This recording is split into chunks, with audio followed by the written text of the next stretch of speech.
WWE Week in Review episode 193 starts now.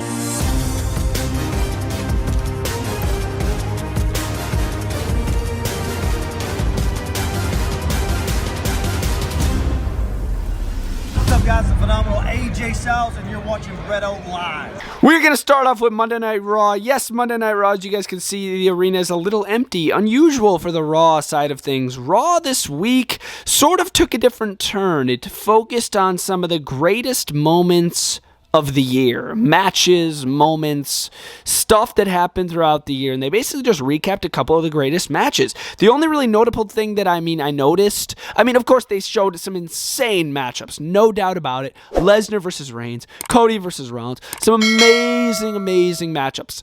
But the only really notable thing in my eyes was the Cody Rhodes interview. They were on a chat with Cody Rhodes, Jackie Ramond, as well as Corey Graves, the host of this Monday Night Raw, as well as the Street Profits a little bit in the beginning.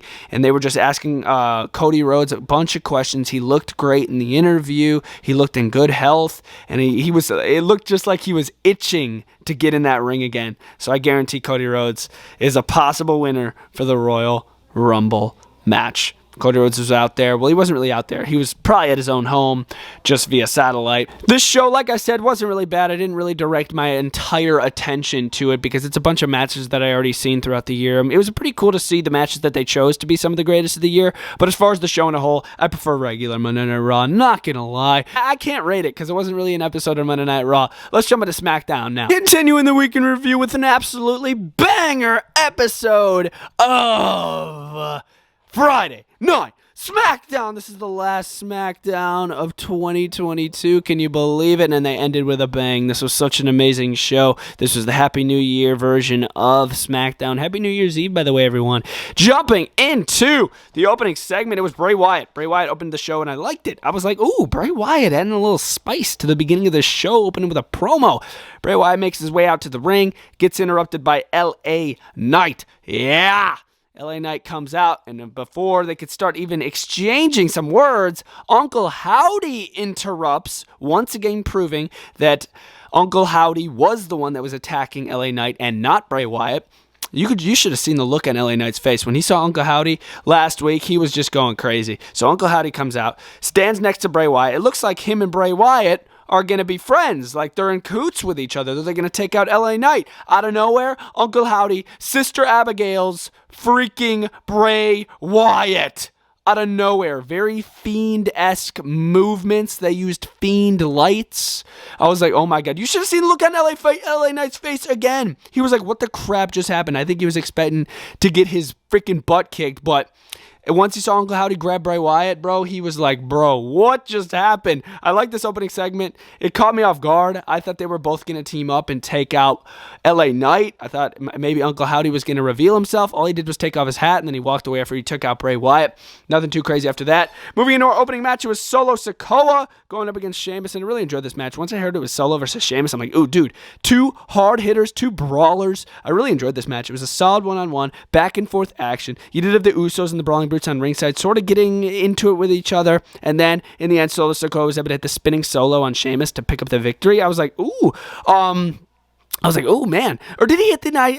No, he hit the Samoan spike to Sheamus, and he put away Sheamus pretty clean. But then right after the match, the freaking Bloodline, they wanted more. They wanted to take out Sheamus. They were looking to freaking injure Sheamus again. They wrapped the chair around his neck, but then they weren't able to take out Sheamus because here comes Drew McIntyre to even the odds. He ran down, helped out Sheamus, helped out the Brawling Brutes, and then they fought off the Bloodline. I got him out of there before they could do any more damage to Sheamus mainly. I was like, yes. But then they announced the Sheamus and Drew match versus the Usos in a tag team match a couple weeks from now, which I'm looking forward to. I think that ought to be pretty good.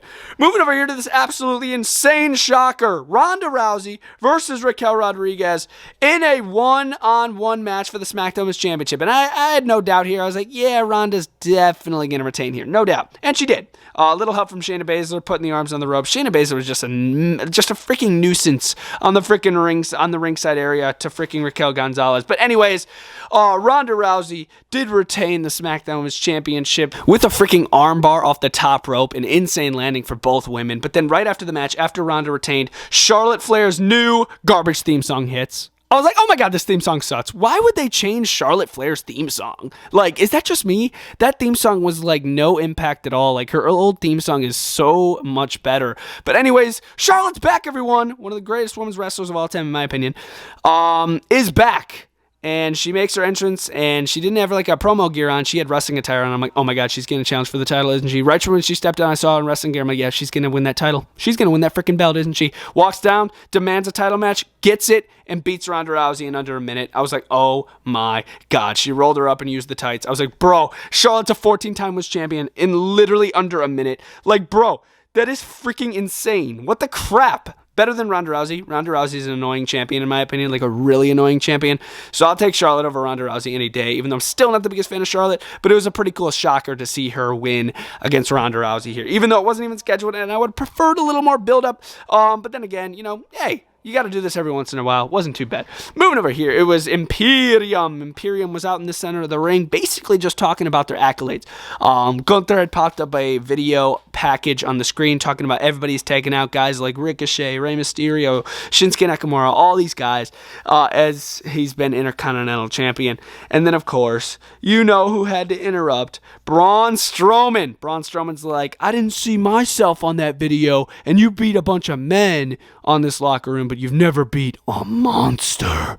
So then Imperium, they feel a little threatened as Braun Strowman starts getting in the face of Gunther a little bit. They attack Braun Strowman. Braun Strowman fends him off a little bit until he goes through the barricade on the ringside area, and then Imperium starts getting the best of Braun Strowman. But then here comes Ricochet with a steel chair, an equalizer, takes out Ludwig, takes out Giovanni Vinci, and then he literally smacks Gunther in the back of the head as Gunther's trying to escape out of the ring. Like, Gunther was literally outside of the ring, boom, wails him over the head. I'm like, oh my God. I'm guaranteed that was not supposed to happen, but he nailed Gunther over the head. If you guys don't know what I'm talking about, look back at the footage. He freaking wailed Gunther over literally the top of his head, and Gunther was caught off guard. He's like, oh my God, I just got whacked in the freaking head. Very similar to what happened to Ricochet last week. But yeah, that was freaking wicked. Cool to see, you know, Ricochet helping out Braun. You got to see that this is going to lead to another tag team match guaranteed. And then Braun's definitely going to get his IC title match in the future. Moving to our main event, it was John Cena and Kevin Owens going up against Roman Reigns and Sami Zayn. Sami Zayn looking to solidify himself as Sami Uso in this match. You know he was trying to do that, but he couldn't. The tag team of John Cena and Kevin Owens was way too dominant. Great matchup. Too fast. I feel like this match could have got more time, definitely. It was still a good match, though, no doubt. Kevin and Cena were working great together. Former rivals turned pretty good friends here in this match. In the end, we saw Kevin deliver a stunner to Sami Zayn to pick up the victory over Sami Zayn. Sami Zayn got pinned, not the Tribal Chief. The Tribal Chief is still yet to be pinned since like 2020 or something. But yeah, Sami Zayn got pinned. Cena looked great. Will Cena stick around? Highly doubtful. I think this was a one-match type deal for Cena. But it was a great match, and I really freaking enjoyed it. Cool to see Kevin Owens pick up a victory for the team. And once again, I'm just interested to see where this is going to go from here, man. Leaves me hanging. Like, oh my God, the Bloodline just lost a match. Roman Reigns is going to be pissed off with Sami Zayn. Like, what is going to happen after this? But yeah, guys, that was SmackDown setup style. In the end here, I'm going to give SmackDown a solid 5 out of 5.